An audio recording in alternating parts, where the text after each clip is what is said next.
அன்பான தேவ பிள்ளைகள் எல்லோருக்கும் இயேசு கிறிஸ்துவின் நாமத்தில் என்னுடைய வாழ்த்துக்களை நான் தெரிவித்துக் கொள்கிறேன். என்னுடைய பேர் ஹெகின் ஜான். தேவ பிள்ளைகளே, இந்த செய்தியிலே நாம் தேவன் நம்மேல் வைத்திருக்கிற அளவு கடந்த அன்பை குறித்தும், அந்த அன்பை எப்படி நமக்கு ஒரு உடன்படிக்கையின் மூலமாய் வெளிப்படுத்தி இருக்கிறார் என்பதை குறித்தும் நாம் தியானிக்க போகிறோம். சங்கீதம் 113 தேவன் நம்மேல் வைத்திருக்கிற அன்பை குறித்த ஒரு ஆச்சரியமான வெளிச்சத்தை வேதம் நமக்கு தருகிறது பாருங்கள். சங்கீதம் 113 4-5 வேதவசனம் சொல்லுகிறது, தேவன் எவ்வளவு பெரியவராய் இருக்கிறார், எவ்வளவு உன்னதராய் மகிமை நிறைந்தவராய் இருக்கிறார் என்று அந்த வசனம் சொல்லுகிறது பாருங்க. கர்த்தர் எல்லா ஜாதிகள் மேலும் உயர்ந்தவர், அவருடைய மகிமை வானங்களுக்கும் மேலானது. உன்னதங்களிலே வாசமாயிருக்கிற நம்முடைய தேவனாகிய கர்த்தருக்கு சமமானவர் யார் என்று அந்த வசனம் சொல்லுகிறது பாருங்கள். ஆம் பிரியமானவர்களே, நம்முடைய தேவன் பாருங்க, அவர் மனிதன் அல்ல, நம்மை போல சாதாரணமானவர் அல்ல பாருங்க. அவர் மிக மிக மகிமை நிறைந்தவராக என்ன செய்கிறார், இருக்கிறார் பாருங்கள். அதை தான் இந்த வசனம் சொல்லுகிறது. அவர் எல்லா ஜாதிகள் மேலும், அதாவது இந்த உலகில் உள்ள எல்லா மனிதர்களை காட்டிலும், மனிதர்கள் மத்தியில் உள்ள அதிகாரங்களை காட்டிலும் உயர்ந்தவராக இருக்கிறார்.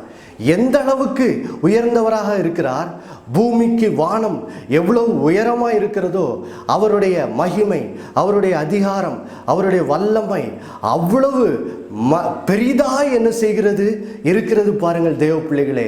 இதை தான் இயேசு மத்தேயிலே 28:18 சொல்லுகிறார், வானத்திலும் பூமியிலும் சகல அதிகாரமும் எனக்கு கொடுக்கப்பட்டிருக்கிறது என்று. ஆம் பிரியமானவர்களே, நம்முடைய தேவன் இவ்வளவு பெரியவராக என்ன செய்கிறார், இருக்கிறார் பாருங்கள்.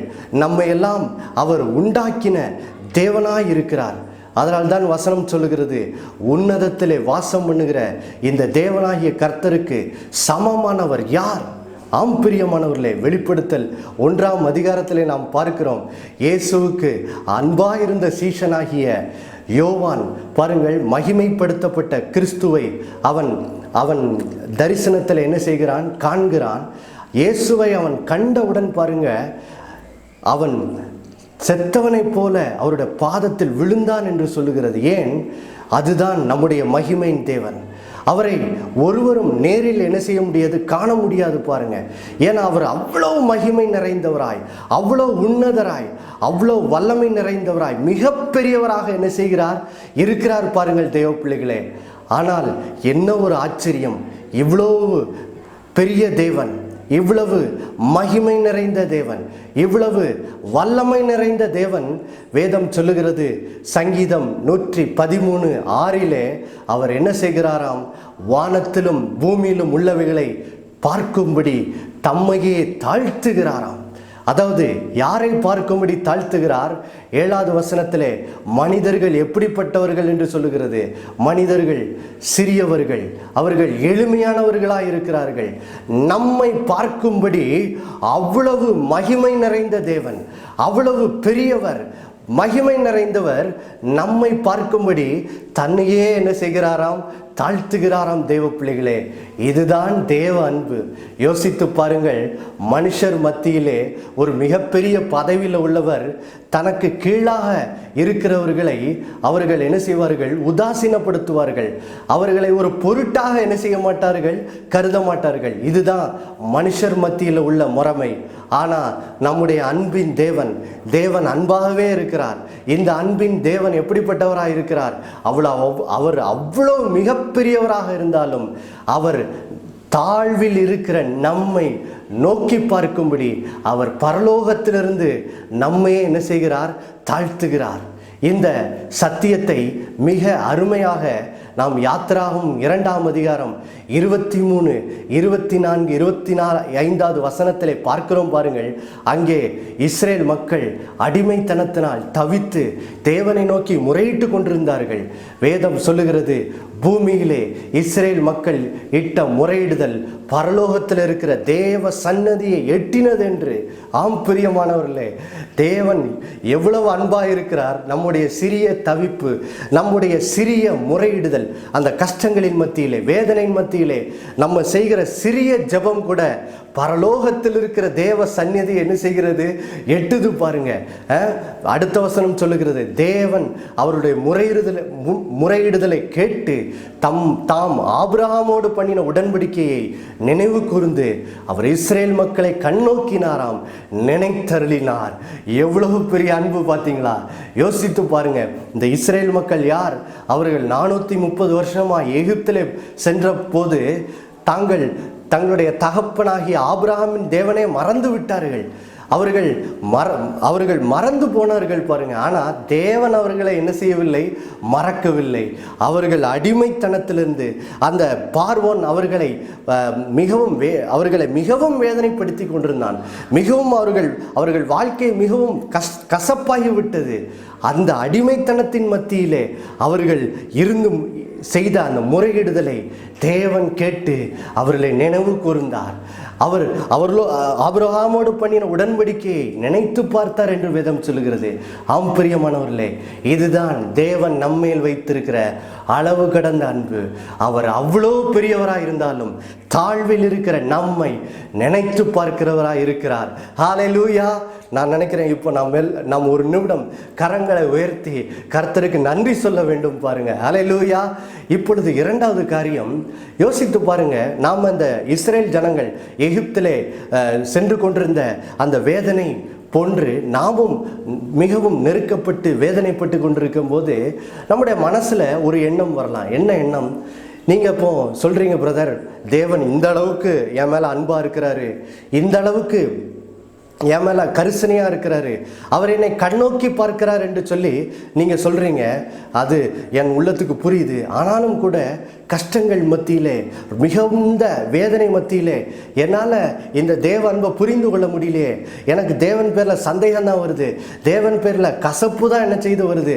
அப்போது நான் தேவன் என்மேல் நிச்சயமாய் அன்பு கூறுகிறார் என்பதை நான் எப்படி உறுதியாய் அறிந்து கொள்வது என்று சொல்லி உங்கள் உள்ளத்தில் ஒரு கேள்வி வரலாம் பாருங்க. தேவ பிள்ளைகளே, இப்படி தான் ஆபிரகாமுக்கும் ஒரு கேள்வி வந்தது. ஆதியாகமம் 15ஆம் அதிகாரத்தில் 3வது வசனத்தில் அவன் ஆண்டவரை பார்த்து சொல்கிறான். ஏன்னா 12ஆம் அதிகாரத்தில் ஆண்டவருடைய அழைப்பின் பேரில் கானான் தேசத்துக்கு வந்தாச்சு. தேவன் அவனுக்கு சந்ததியை கொடுப்பேன்னு வாக்கு பண்ணிட்டாரு. ஆனால் இப்போ 15ஆம் அதிகாரம் வந்தாச்சு, இன்னும் அவனுக்கு பிள்ளை சுதந்திரம் என்ன செய்யலை, உண்டாகவில்லை. உடனே ஆண்டவர்கிட்ட பார்த்து வேதனையோடு சொல்கிறான், ஆண்டவரே, இன்னும் எனக்கு புத்திர சந்தானத்தை அருளவில்லையே அப்படின்னு சொல்லி வேதனையோடு சொல்கிறான் பாருங்க. உடனே ஆண்டவர் அடுத்த வசனத்தில் சொல்கிறாரு, நான் உனக்கு புத்திர சந்தானத்தை அருளுவேன். அடுத்தது 7வது வசனத்தில் சொல்கிறாரு, நீ இருக்கிற இந்த தேசத்தை உனக்கும் உன் சந்ததிக்கும் சுதந்திரமாக தருவேன்னு சொல்கிறாரு. உடனே அவன் தேவனை பார்த்து ஒரு அருமையான கேள்வியை கேட்குறான். அவன் சொல்கிறான், ஆண்டவரே, இந்த சுதந்திரத்தை நான் பெற்றுக்கொள்வேன் என்று நான் நிச்சயமாக எதினால் அறிவேன் அப்படின்னு கேட்குறான். அப்படின்னு கேட்ட உடனே இதுதான் நம்முடைய கேள்வி. நிறைய நேரம் பிரச்சனையின் வேலையில், ஏன்னா ஆபிரகாமை போல பல வருஷம் கடந்து போச்சு, எவ்வளோ ஜோமனி இருக்கேன், இன்னும் வாக்குத்தத்தம் நிறைவேறலையே, அல்லது கஷ்டங்கள் ரொம்ப இருக்குது, ஜோமனி பார்த்துட்டு இன்னும் விடுதலை வரலையே, அதன் மத்தியில் ஆண்டவர் நம்ம விடுவிப்பேன்னு சொன்னால் நம்ம இருதயம் உடனே கேட்குது, ஆண்டவரை நிச்சயமாக விடுவிப்பீங்க, எனக்கு என் வாக்குத்தத்தத்தை நிறைவேற்றுவேன்னு சொல்லி எப்படி நான் நிச்சயமாக அறிந்து கொள்வது ஆண்டவரே அப்படின்னு சொல்லி நம்முடைய மனசில் கேள்வி வருது. அதுக்கு பதிலை தான் தேவன் அங்கே சொல்லுகிறாரு பாருங்க. தேவன் எப்படி அவனுக்கு அந்த நிச்சயத்தை கொடுக்கிறாரு. ஆதியாகமம் 15:17-18 வேதம் சொல்லுகிறது, தேவன் ஆபிரகாமோடு ஒரு உடன்படிக்கை பண்ணினாராம் பாருங்க. எப்படி உடன்படிக்கை பண்ணுகிறாரு? அங்கே ஆதியாகமம் 15:9-10 வசனத்தில் வாசிக்கும் போது ஆண்டவர் அவனை ஒரு ஆட்டுக்கடா வெள்ளாடை கொண்டு வர சொல்லுகிறார். அந்த ஆட்டுக்கடா அவன் என்ன செய்கிறான்? 2ஆக துண்டிக்கிறான் பாருங்க. துண்டித்து அந்த 2 துண்டங்களையும் எதிரெதிரே வைக்கிறான். வைக்கும்போது என்ன ஆகுது? அங்கே ரத்தம் அந்த துண்டங்களுக்கு நடுவே என்ன செய்கிறது? ஓடுகிறது பாருங்க.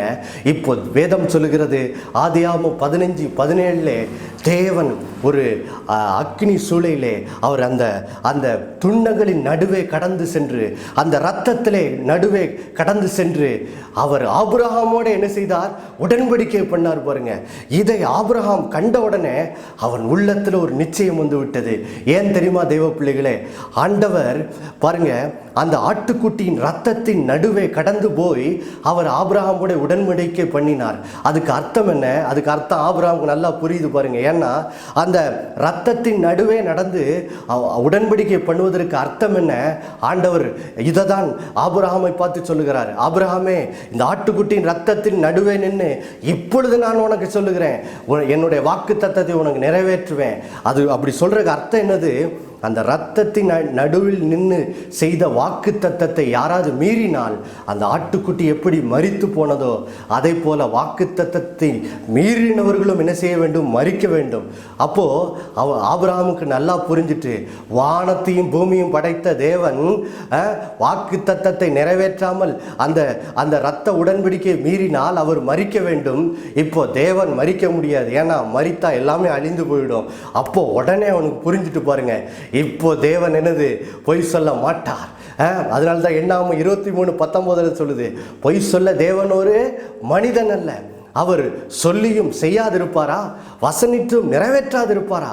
இந்த உடன்படிக்கை பண்ணின உடன் பாருங்க, ஆபிரகாமுக்கு ஒரு நிச்சயம் வந்துட்டு, ஆமா இனி ஆண்டவர் கண்டிப்பா எனக்கு புத்திர சந்தானத்தை தருவார், இந்த தேசத்தை எனக்கு சுதந்திரமா தருவார்னு சொல்லி அவனுக்கு நிச்சயம் வந்துட்டு பாருங்க. தேவ பிள்ளைகளே, ஆபிரகாமோட தேவன் ஒரு ஆட்டுக்குட்டியின் ரத்தத்துல தான் உடன்படிக்கை பண்ணாரு. ஆனா நம்மோடு கூட ஆட்டுக்குட்டியின் ரத்தத்துல உடன்படிக்கை பண்ணல. வேதம் மத்தேயு 26:28 சொல்லுகிறது, அங்கே இயேசு சொல்லுகிறார், என்னுடைய ரத்தம் எதற்காக சிந்தப்படுகிறது? இது புது உடன்படிக்கைக்குரிய ரத்தமா இருக்கிறது என்று. ஆம் பிரியமானவர்களே, இன்றைக்கு பிதாவாகிய தேவன் நம்மோடு கூட எப்படி உடன்படிக்கை பண்ணியிருக்கிறார்? தம்முடைய சொந்த குமாரனாகிய இயேசுவின் ரத்தத்திலே அவர் நடந்து, இப்பொழுது நான் உன்மேல் அன்பாய் இருக்கிறேன், உன்னை குறித்து நினைவாவே இருக்கிறேன் என்று சொல்லி தம்முடைய அன்பை குறித்த அந்த வாக்கு தத்தத்தை அவர் நமக்கு உடன்படிக்கையின் மூலம் என்ன செய்திருக்கிறார்? தேவ பிள்ளைகளே, வெளிப்படுத்தி இருக்கிறார். அப்போ அவர் இயேசுவின் ரத்தத்தில் உடன்படிக்கை பண்ணியிருக்காருன்னா என்ன அர்த்தம்? இனி அவர் மாற மாட்டார். இப்போ என் மேலே வைத்த அன்பு எந்த சூழ்நிலையிலும் என்ன செய்யாது? மாறாது. காலங்கள் மாறலாம், சூழ்நிலைகள் மாறலாம், ஆனால் அந்த உடன்படிக்கை எனக்கு என்ன நிச்சயத்தை தருகிறது? தேவ அன்பு ஒருபோதும் மாறாது.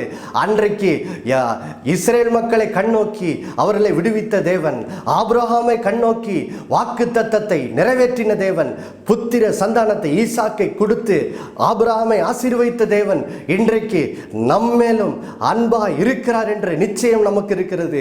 ஆதலால் நம்மை விடுவிப்பார், நமக்கு பண்ணின வாக்கு தத்தத்தை நிறைவேற்றுவார் என்ற நிச்சயம் இப்போ நமக்கு என்ன செய்து வந்துவிட்டது. ஏன்னா இயேசுவின் ரத்தத்திலே உடன்படிக்கை பண்ணிட்டாரே, அதை மீறினா தேவனே என்ன செய்ய வேண்டியிருக்கும்? மரிக்க வேண்டியிருக்கும். அதுக்கு வாய்ப்பே கிடையாது. இந்த சத்தியத்தை எபிரேயர் ஆசிரியர் எபிரேயர் 6ஆம் அதிகாரம் 17, 18, 19 வசனத்தில் உறுதிப்படுத்துகிறார் பாருங்க. ஆண்டவர் இந்த உடன்படிக்கை பண்ணதுக்கு காரணமே என்னதான்? எபிரேயர் 6:17 சொல்றது, வாக்கு தத்தத்தை சுதந்திரிக்கிறவர்கள் இப்பொழுது அதை குறித்த நிச்சயத்தை பெற்றுக்கொள்ள வேண்டும் என்று சொல்லி. ஆதலால் தேவ பிள்ளைகளே, இந்த நாளிலே இந்த சத்தியம் உங்களுக்கு என்ன செய்யட்டும்? விளங்கட்டும். என்னது? தேவன் இயேசுவின் மூலம் உங்களோடு ஒரு உடன்படிக்கை என்ன செய்திருக்கிறார். ஆதலால் இப்பொழுது இந்த சத்தியம் எப்படியா இருக்குதா? எபிரேயர் 6:19 சொல்லுது, இது நம்முடைய மனதிற்கு ஆத்மாவிற்கு ஒரு உறுதியை தருகிற நங்கூரமா என்ன செய்கிறது? இருக்கிறது. இப்போ என் உள்ளத்துல நிச்சயம் வந்துட்டு, ஆமா தேவன் கண்டிப்பா அன்பாதான் என்ன செய்யறாரு? இருக்கிறார் என்ற நிச்சயம் இப்போ நமக்கு என்ன செய்து விட்டது? வந்து விட்டது. இப்போ என் பிரச்சனையின் மத்தியிலும் என்னுடைய நெருக்கத்தின் மத்தியிலும் நான் சந்தேகப்படாமல் தேவ அன்பை என்ன செய்யலாம்? விசுவாசிக்கலாம். என் தவிப்பை, என் முறையிடுதலை கர்த்தர் கேட்கிறார் என்ற நிச்சயம் எனக்கு என்ன செய்து விட்டது? வந்து விட்டது பாருங்க. இப்போ மூணாவது காரியம், இப்போ நம்ம பார்த்தோம், தேவன் நம்மை எவ்வளவு அளவு கடந்த விதத்தில் அன்பு வைத்திருக்கிறார், எப்படி அதை உடன்படிக்கையின் மூலமாய் வெளிப்படுத்தி இருக்கிறார் என்பதை நாம் என்ன செய்தோம்? தியானித்தோம். இப்போ இறுதியா மூன்றாவதாக, இந்த அளவு கடந்த இந்த உடன்படிக்கையின் அன்பை எப்படி நாம பெற்றுக்கொள்வது? நம்முடைய பிரச்சனையின் வேளையில், நெருக்கத்தின் வேளையில் எப்படி நாம் இதை நம் இருதயத்துக்குள்ளே பெற்று அவருடைய அன்பை நம்முடைய வாழ்க்கையிலே நடைமுறையில் எப்படி அனுபவிப்பது? இதை நாம் மத்தேயு 8ஆம் அதிகாரத்திலே 2-3 வசனத்திலே ஒரு குஷ்டரோகி அங்கே இயேசுவினிடத்தில் வந்து சுகத்தை பெற்றுக்கொள்கிறான்னு பாருங்க. அதிலிருந்து நாம் கற்றுக்கொள்கிறோம். மத்தேயு 8ஆம் அதிகாரம் 2வது வசனத்திலே ஒரு குஷ்டரோகி இயேசுவை தேடி வந்து அவன் பணிந்து ஆண்டவரை பார்த்து கேட்குறான், ஆண்டவரே உமக்கு சித்தமானால் என்னை என்ன செய்யுங்க, சுத்தமாக்கும் என்று. பாருங்க, இஸ்ரேல் மக்கள் மத்தியில் ஒரு குஷ்டரோகியாக இருப்பது ஒரு பரிதாபமான காரியம் பாருங்க. ஏன்னா நியாயப்பிரமாணத்தின்படி லேவியராகமம் 13ஆம் அதிகாரம் 45-46 வசனத்தின்படி ஒரு குஷ்டரோகி என்பவன் தீட்டுள்ளவனாக என்ன செய்கிறான், கருதப்படுகிறான். ஆதலால் அவன் மனுஷருடைய குடியிருப்பு பட்டணத்தில் இருக்க முடியாது பாருங்க. மனுஷருடைய குடியிருப்பு இருக்கிற அந்த பட்டணத்துக்கு புறம்பே தான் அவர்கள் என்ன செய்ய வேண்டும், குடியிருக்க வேண்டும். தேவ பிள்ளைகளே, பரிதாபமான வாழ்க்கை, மனுஷரால் நிராகரிக்கப்பட்ட வாழ்க்கை, மனுஷர் குடியிருப்புலேருந்து புறம்பாக்கப்பட்ட வாழ்க்கை, தீட்டு என்று எல்லாராலும் சபிக்கப்பட்ட ஒரு வாழ்க்கை பாருங்க. ஆமாம், அதனால்தான் இவன் ரொம்ப நொறுங்கி போய் இருந்தான். இந்த நொறுங்கி போய் இருக்கிற இந்த மனிதன் இயேசு கிறிஸ்துவின் நற்செய்தியை இயேசு அவருடைய வசனத்தை கேட்கிறான் பாருங்க. கேட்டவனே அவனுக்கு தெரியுது, இவர் தான் என்னுடைய மேசியா, இவர் தான் என்னை குணமாக்க வருகிறவர் என்று சொல்லி அவனுக்கு தெரிஞ்ச உடனே, ஆனாலும் நான் இப்படிப்பட்ட புறம்பாக்கப்பட்டவனாக இருக்கேனே, அப்போ மேசியை என்னை ஏற்றுக்கொள்வாரான்னு அவனுக்கு சந்தேகம் இருக்குது. அதனால தான் அவன் கேட்குறான், உங்களுக்கு சித்தமானால் என்னை என்ன செய்யுங்க, சுத்தமாக்கும் என்று. தேவ பிள்ளைகளே, ஏன் நமக்கு அநேக வேளைகளில் இப்படிப்பட்ட இந்த அளவற்ற தேவ அன்பை ஏன் நம்ம பெற்று நம்முடைய பிரச்சனையின் வேளையில் ஏன் நம்ம இதை பெற்று அனுபவிக்க முடியாமல் இருக்குது? ஏன்னா நாமும் கூட பாவத்தினாலே தேவ சமூகத்தை விட்டு புறம்பாக்கப்பட்டோம், தேவனுடைய கிருபையை இழந்து போனோம், தேவனுடைய இரக்கத்தை இழந்து போனோம் பாருங்க. நாம் பாவத்தின் நிமித்தமாக தேவனோடு இருந்த உறவை இழந்து போய் தேவனிடத்திலிருந்து பிரிக்கப்பட்டோம், கைவிடப்பட்டவர்களாய் மாறினோம். ஆனால் இப்போ நம்ம ரட்சிக்கப்பட்டு வந்துட்டோம். ஆனாலும் கூட நம்முடைய பழைய அந்த பாவ வாழ்க்கை நம்மை குற்றி கொண்டே இருக்கிறது. அந்த குற்ற உணர்வு நம்ம என்ன செய்து கொண்டிருக்கிறது, குத்தி கொண்டே இருக்குது பாருங்க. அதனால நிறைய நேரம் ஆண்டவர் நம்மேல் இவ்வளோ அன்பாக இருக்கிறார். ஏன்னா யோசித்து பாருங்க, இவ்வளோ பெரியவர், இவ்வளோ வானத்தையும் பூமியும் படைத்தவர், வானத்திலும் பூமியிலும் சகல அதிகாரமுடைய மகா பெரிய தேவன் இன்னைக்கு என்ன அன்பு கூறுகிறார் என்று சொன்னால், அதை காட்டிலும் ஒரு ஆச்சரியமான காரியம் இந்த உலகத்தில் எதுவுமே என்னது கிடையாது பாருங்க. அதுவும் ஒரு இயேசுவின் ரத்தத்தில் உடன்படி பண்ணி என் மேல அன்பா இருக்கிறான்னு சொல்லியிருக்கிறார்னா, இதை காட்டிலும் ஒரு ஆச்சரியமான காரியம் எதுவுமே கிடையாது. ஆனாலும் என் மனசாட்சி குத்துது, இவர் எப்படா உன் மேல அன்பு கூற முடியும் அப்படின்னு நம்ம ஏன் இந்த அன்பை பெற்றுக்கொள்ள தடையா இருக்கு பாருங்க. அதனால்தான் பாருங்க, நம்மளும் நிறைய நேரத்தில் ஆண்டவரே நீங்கள் இவ்வளோ அன்பு கூறுறீங்கன்னு சொல்கிறீங்க, எனக்கு புரியுது ஆண்டவர், எல்லாம் புரியுது, ஆனாலும் இந்த குற்றவரை குத்திக்கிட்டே இருக்கேன், உண்மையாக என்னை விடுவிப்பீங்களா, உண்மையாகவே என் பாவங்களை மன்னித்து என்னை விடுவிப்பீங்களா, வாக்கு தத்தத்தை நிறைவேற்றுவீங்களான்னு சொல்லி குற்ற உணர்வு நிறைய நேரம் குத்துது. அதனால தான் ஆண்டவரே நீங்கள் என்னை விடுவிக்க சித்தமா அப்படின்னு சொல்லி நம்ம கேட்க ஆரம்பிச்சிடும். வியாதியின் மத்தியில் ஆண்டவரே நீர் என்னை சுகமாக்க சித்தமான்னு சொல்லி கேட்க ஆரம்பிச்சிடும். தேவன் நம்முடைய பலவீனத்தை அறிந்தவராக இருக்கிறார் பாருங்க. அதனால தான் அந்த 3வது வசனத்தில் இயேசு ஒரு மத்தேயு 8:3 ஒரு ஆச்சரியமான காரியத்தை செய்கிறார். என்ன செய்கிறார்? அவர் தம்முடைய கையை நீட்டி அந்த குஷ்டரோகியை தொடுகிறார் பாருங்க. இது ஒரு ஆச்சரியமான காரியம். ஏன்னா நியாயப்பிரமாணத்தின்படி ஒரு குஷ்டரோகியை தொடுகிறவங்களும் தீட்டு உள்ளவங்க பாருங்க. ஆனா இயேசு யாரு? இயேசுதான் இவனுடைய தீட்டை கழிக்க வந்த பரிகாரி, இவருடைய தீட்டை நீக்க வந்த பரிகாரியாகிய தேவன் இவர்தான். இவருடைய பாவத்தை சாபத்தை சிலுவையில சுமக்க வந்திருக்கிறபடினால இப்போ அவரை சொல்றாரு, எப்பா நான் உன் பாவத்தை தீர்க்க வந்த மேசியாவா இருக்கிறனால இப்போ நான் உன்னை தொடுறேன்னு சொல்லி தேவனுடைய அன்பை அங்க வெளிப்படுத்துற பாருங்க. தேவகுமாரன் அங்க அவனை தொடுகிறார். தொட்ட உடனே பாருங்க, அதுதான் அன்பு பாருங்க. அவனுக்கு புரியுது. தொட்டு அவனை பார்த்து சொல்றாரு, எனக்கு சித்தம் உண்டு, சுத்தமாகுன்னு சொன்னோன்னு அவன் சுத்தமாய் விடுகிறான். இன்றைக்கு தேவ பிள்ளைகளே, ஆண்டவர் நம்மையும் பார்த்து பாருங்க இதை தான் சொல்லுகிறார். அவர் தம்முடைய அன்பினால் நம்மை தொட்டு இப்போ சொல்லுகிறார், என்னுடைய மகனே, என்னுடைய மகளே, எனக்கு சித்தம் உண்டு, நான் உன்னுடைய பரிகாரியாகிய தேவனாய் இருக்கிறேன், உனக்காக தான் நான் சிலுவையிலே இயேசுவின் ரத்தத்தில் உடன்படிக்கை பண்ணியிருக்கிறேன். இந்த உடன்படிக்கை பண்ணியிருக்கிறபடினால இனி நான் பொய் சொல்லவே என்னது மாட்டேன், நான் உன் மேல அன்பா இருக்கிறேன் சொன்னதை மாற்ற மாட்டேன் என்று சொல்லி தம்முடைய அன்பை நமக்கு வெளிப்படுத்தும்படி நம்மை தொட்டு இப்போ சொல்லுகிறாரு, எனக்கு சித்தம் உண்டு, உன் வேதனையிலிருந்து சுகமாகு, உன் பாவத்திலிருந்து உன்னை விடுவிக்கிறேன், உன் பாவத்தை நான் மன்னிக்கிறேன், இனி அதை நினையாமல் உங்களுடனும் இருப்பேன் என்று சொல்லி ஆண்டவர் தம்முடைய அன்பை என்ன செய்கிறார்?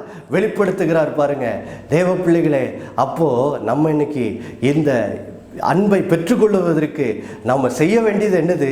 இதுதான் பாருங்க. நாம் என்ன செய்யணும்? இந்த குஷ்டரோகி என்ன பண்ணுகிறான்னு தெரியுமா?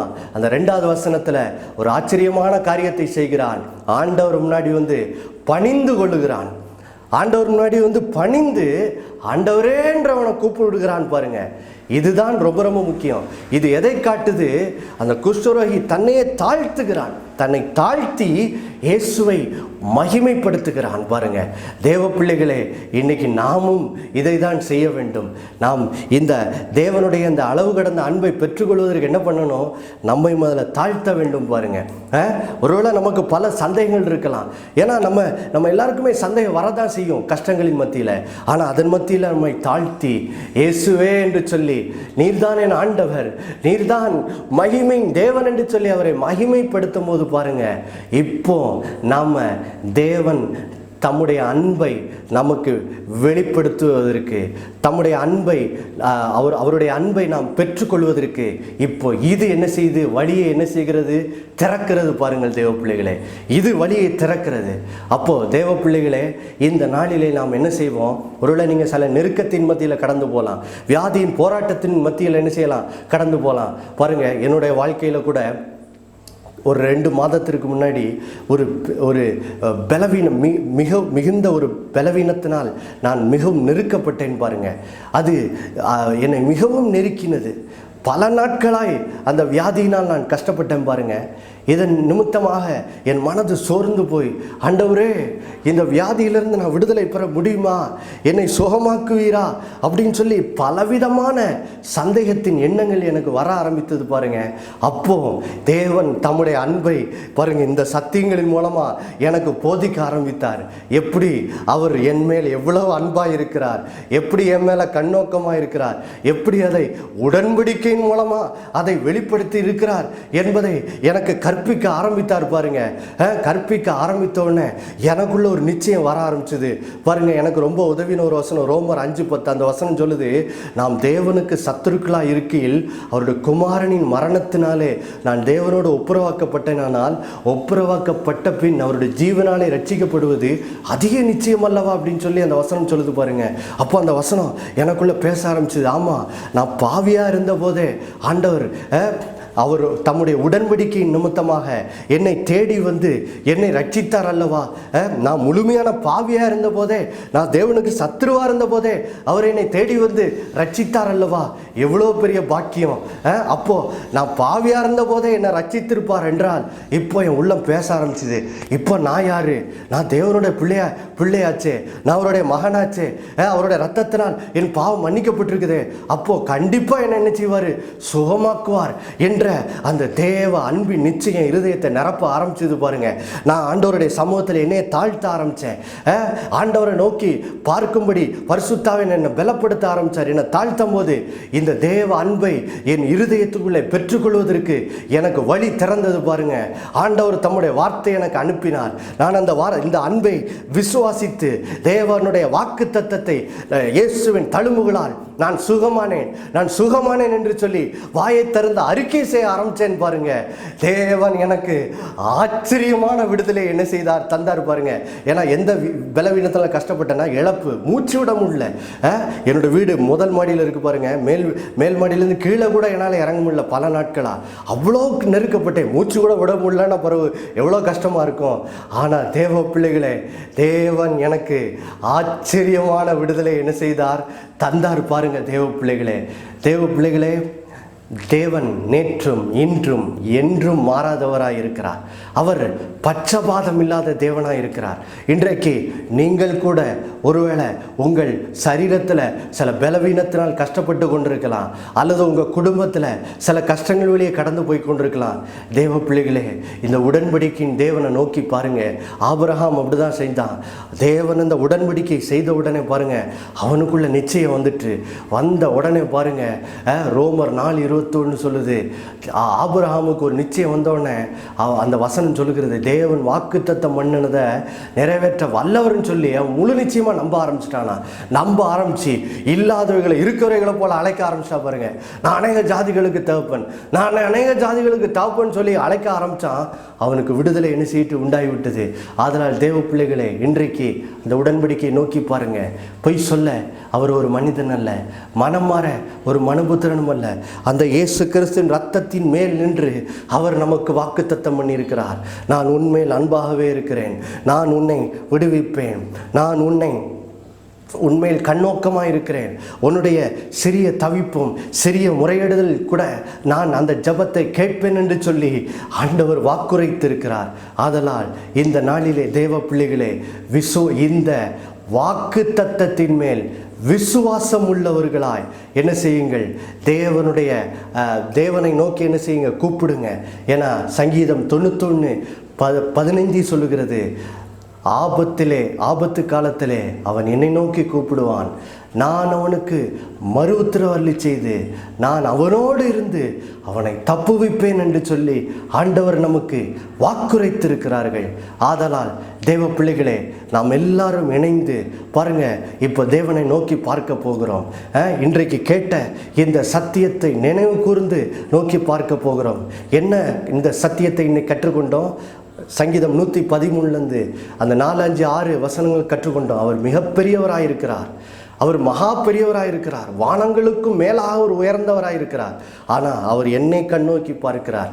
கண்ணோக்கி பார்க்கிறது மாத்திரம் இல்லை, இன்றைக்கு இயேசுவின் இரத்தத்திலேயே அவர் தம்முடைய அன்பை எனக்கு வெளிப்படுத்தி இருக்கிறார். அந்த அன்பு எனக்கு என்ன உறுதியை கொடுக்கிறது?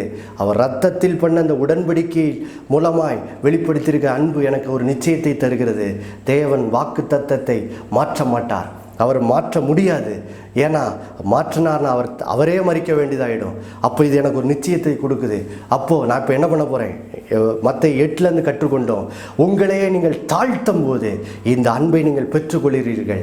இந்த அன்பை பெற்று உங்களுடைய வாக்கு தத்தத்தை நிறைவேறுதலை பெற்றுக்கொள்ள இது உங்களுக்கு உதவியாக என்ன செய்கிறது இருக்கிறது. பாருங்கள், நாம் எல்லோரும் கண்களை மூடி ஜெபிக்கலாமாம். அன்புள்ள பரலோக பிதாவே, கர்த்தராகிய இயேசு கிறிஸ்துவின் மூலமாய் உம்முடைய சமூகத்தில் வருகிறோம் அப்பா. கர்த்தாவே, இந்த நாளிலே நீர் உம்முடைய இந்த அளவற்ற அன்பை எங்களுக்கு வெளிப்படுத்தி இருக்கிறக்காய் ஸ்தோத்திரம் அப்பா. ஆண்டவரே, எப்பொழுதும் தங்களுடைய வீடுகளிலே ஆண்டவரே இந்த செய்தியை கேட்டுக்கொண்டிருக்கிற ஒவ்வொருத்தருக்காக ஜெபிக்கிறோம், ஒவ்வொரு குடும்பத்தினருக்காய் ஜெபிக்கிறோம். ஆண்டவரே கர்த்தாவே, உமக்கு ஸ்தோத்திரம். பரிசுத்த ஆவியானவர் இந்த நாளிலே இந்த வார்த்தையை கொண்டு உம்முடைய பிள்ளைகளுடைய இருதயத்தை நீர் தொடுவீராக. அந்த இருதயத்தில் இருக்கிற அந்த கசப்பு, இருதயத்தில் இருக்கிற அந்த வேதனை ஆண்டவரே அவர்களை விட்டு அகன்று போகும்படி இயேசுவின் நாமத்தில் நான் ஜெபிக்கிறேன் அப்பா. இருதயத்தில் இருக்கிற அவிசுவாசம் அகன்று போகட்டும், இருதயத்தில் இருக்கிற அந்த சந்தேகம் அகன்று போகட்டும். ஆண்டவரே, உம்முடைய பிள்ளைகள் உம்முடைய அன்பின் மேல் தங்களுடைய நம்பிக்கையை வைக்கட்டும். ஆபிரகாம் போல உம்முடைய வாக்குத்தத்தத்தின் மேல், உம்முடைய உடன்படிக்கை வாக்குத்தத்தத்தின் மேல் விசுவாசம் வைக்கட்டும். ஆண்டவரே, இந்த அன்பை பெற்றுக்கொள்ளும்படி தங்களை தாழ்த்தட்டும் அப்பா. அதன் மூலம் இந்த வாக்கு தத்தத்தின் நிறைவேறுதலை அவர்கள் விசுவாசித்து பெற்று இந்த நாளிலே தங்களுடைய வாழ்க்கையின் நெருக்கங்களிலிருந்து விடுதலையை பெற்றுக் கொள்வார்களாக.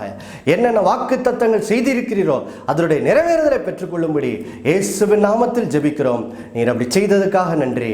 இயேசுவின் மூலம் பிதாவே, ஆமேன், ஆமேன். தேவ பிள்ளைகளே, கர்த்தர் இந்த நாளிலே உங்களோடு பேசியிருக்கிறார் என்று விசுவாசிக்கிறேன். இந்த சத்தியத்தை தொடர்ந்து என்ன செய்யுங்கள்? தியானியுங்கள். இந்த வாக்குத்தத்த வசனங்களை தியானியுங்கள். இந்த வசனத்திலே நிலைத்திருங்கள். அப்பொழுது இந்த நிச்சயம் உங்கள் இருதயத்தில் பதிந்து எத்தனை போராட்டம் வந்தாலும் அத்தனை போராட்டத்தின் மேலும் ரோமர் 8:37 சொல்லுகிற போல நீங்கள் முற்றும் ஜெயங்கொள்கிறீர்கள். கர்த்தர் தாமே உங்கள் ஒவ்வொருத்தரையும் ஆசீர்வதிப்பாராக. ஆமேன், ஆமேன்.